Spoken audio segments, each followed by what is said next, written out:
Soman, so what's that bag? What's in it? It's a Kelly Clarkson show bag.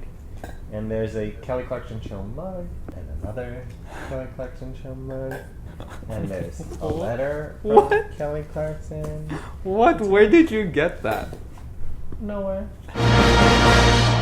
Hey, I'm Soman. And I'm June. And welcome to a special I am so burnt out from too many things that have happened in the last 3 weeks episode of EverNever this week. Woo! Welcome back, Soman! This was the craziest 3 weeks of my life. In the past 3 weeks, I put out Beast and Beauty and did an entire press tour for Beast and Beauty. I also finished my next book for 2022. So anytime I wasn't working on Beast and Beauty, I was working on my secret book for next year. And finished that yesterday. Then I was on the Kelly Clarkson show in LA, which no one knew. But now that you're watching this, it's because it has already aired. Is that correct? Yes, that's correct. So you have either seen it or you need to go see it. June's gonna put some links below where you can watch me on the Kelly Clarkson show. We're gonna talk more about that in a second. So I was on Kelly Clarkson. I was in LA for 24 hours. And then I flew to London. I mean, this is ridiculous.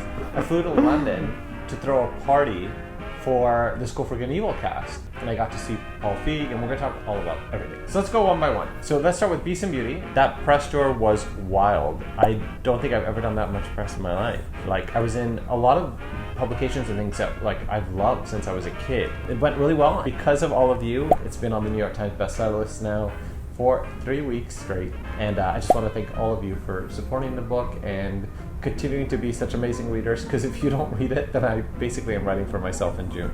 So just thank you all. It means so much that you not only read it, but keep telling your friends about it and spreading the word and doing everything that you have always done over the years to make these books continue their life out there in the world. So that's the Beast and Beauty press tour. Then I finished my new book, which I can't talk about. But we did a preview of the cover. A tiny little why don't we show thumbnail. you this huge, massive preview of the book. So it features the character with blue eyes. When I went to London and I talked to the cast, because they all watched the launch party, they were like, that was the worst clue we've... They're like, what is the book? And I told them what the book is, and they're like, oh yeah, that's not helpful. Everyone keeps asking me when we're going to reveal this book. And the truth is, you guys are so sick of me, and I'm so sick of myself in terms of promoting Beast and Beauty and all the stuff we've had to do for that I would just like there to be a little bit more time so that you forget about me and I can disappear and go to a Hawaiian island. That's never gonna happen. So. We will pretend I went to a Hawaiian island, and then as soon as you forget about me, then I'll come back with it.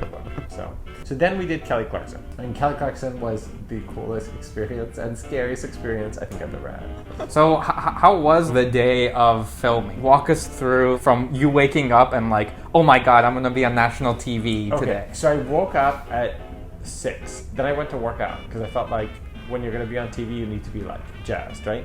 But I was I had a bad night of sleep because I was so nervous. And so I woke up groggy, went to work out, and I was sleepy. And I was like, oh no, this is gonna be terrible. So then I put on a sweatsuit and I get in a car. Then I go to the Kelly Clarkson studio. Sweatsuit? You're going to the Kelly Clarkson show in a sweatsuit? Yeah, because you have to carry your outfit. Oh! You don't want to wear your outfit, right? So you carry your little outfit and your little sweatsuit jogging outfit on. You're gonna look like the Squid Game people. I look like a Squid Game person. Then I get there, and then they don't let you in because you haven't been COVID tested. So you have to take a rapid COVID test and a PCR COVID test right there on the spot, and then you're not allowed to even use the bathroom because I had to use the bathroom, and they're like, nope, you can't go in the studio because you haven't tested. So welcome to pandemic life. Did you need to pee? I needed to pee. So I was just like, it's okay, it'll be fine. So I wait, and then they come back and they're like, okay, you're negative. Then you get to go into a green room, and Kelly Clarkson has the best green rooms of anyone in the world. There's a little karaoke booth, and there's amazing snacks. You get to watch the show as it's happening, because I was in the later part of the show, so I got to watch her literally introduce the show and say that I was going to be on at the same time that I'm still in my sweatsuit backstage, and they're like, oh, you have loads of time. But then it's like a machine. They're like, outfit, you put your outfit on. They're like, okay, time for you. And you're like, what? So then you follow them out, and then all of a sudden you realize you could hear the roar of the kind of studio audience, because it's a big studio audience. And now, it's not virtual anymore. This is not Zoom TV. And so you hear them, and then you see them, and they're like, okay, it's a commercial break. The cameras are moving around. The audience is moving around. Everyone's on break. They're like, we're going to sit you next to Kelly and you can chat for a bit. So they bring me out, I start talking to Kelly, who is the coolest, nicest, most beautiful, amazing human in the entire world. She's like luminous and fantastic. And I don't know what we're talking about, but I'm just like, whoa, this is Kelly Clarkson. And we're just like talking and whatever, and we're having this experience. And we're sort of deep in a conversation, so all of a sudden this guy goes 3, 2, 1, okay, we're gonna be back on. And she's like, okay. And now we have him with us. And I was like, what? And like, that's it, you're on. And then I kind of blacked out because you're so in it, and the audience is so in it, that like, I don't remember. He's blacked out. I don't remember what we talked about. And by now I will have seen the final clip. I haven't watched it.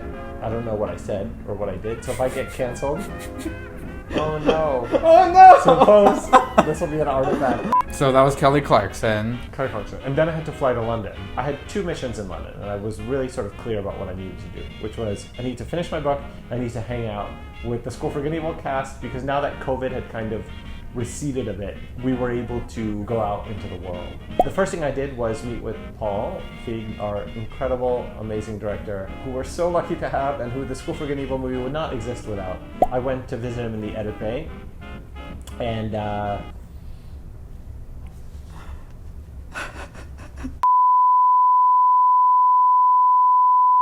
How about the cast? When did you guys all meet? oh my god, I got to see Kit. We went to this absolutely spectacular Indian restaurant on my first night there, because he has multiple things lined up. I just think he's the absolute greatest. And then Sophia Ann Caruso dropped into town. She was at Paris Fashion Week. So she did a cool cocktail party for everyone. So that was one night, and we all hung out.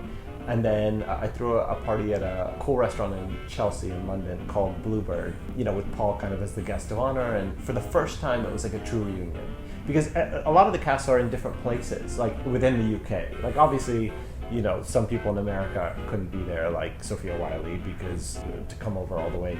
But everyone in the UK came from different places, you know. Even Jamie Flatters, who plays Tedros, was able to come. It was a true reunion, and it wasn't just me seeing them, it was them seeing each other, you know, that I thought was so cool. Once the dinner was done, the night went on and on. I don't think I got home until 1 something. We had the best time. We're like a family now, you know, and it's all thanks to Paul sort of bringing this family together. It wouldn't exist without it. So yeah, it was a wild and insane 3 weeks, and I am ready for a vacation, but we also have to do Y'all Fest. Y'all Fest! Oh God, we'll talk about that on the next episode, but basically, we have to dance again. And we have a special guest returning from the past.